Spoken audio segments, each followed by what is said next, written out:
মহতী অনুষ্ঠানের সম্মানিত প্রধান অতিথি আমাদের আজকে বিশেষ আকর্ষণ মুহতারাম আমির জামাত বলতে কেমন পরিচয়টা ধরে যায় না।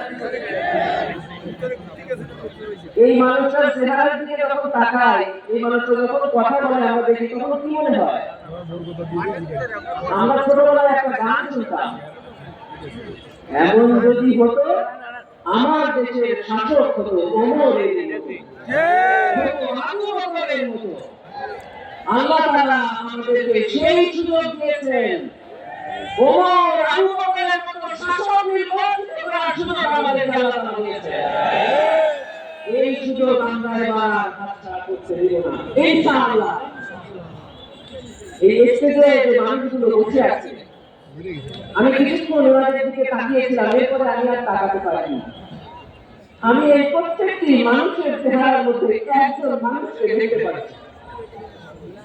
এই প্রত্যেকটি মানুষের দিকে তাকালে আমি কার চেহারা দেখতে পাই জানেন আপনারা? আমি দেখতে পাই শহীদ মাওলানা গাজী আবু বকর সিদ্দিক রাহিমাহুল্লাহর চেহারা।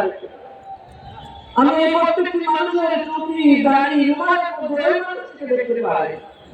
আমার মনে হয় যে এই চেহারায় যেন তিনি বসে আছে, আল্লাহ তাআলা নিশ্চয়ই তাকে জান্নাতুল ফেরদাউস নসিব করেছেন ইনশাআল্লাহ। আল্লাহ তাআলা এই মানুষটির রক্তের বিনিময়ে যেন এই জমিকে ইসলামের জন্য কবুল করে নেয়।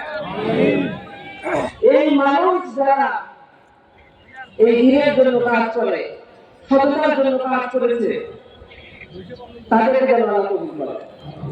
সামনে দুটি নির্বাচন, একটি হলো ভাই এবং একটি হলো না। না মানে বলেছে শেখ হাসিনা।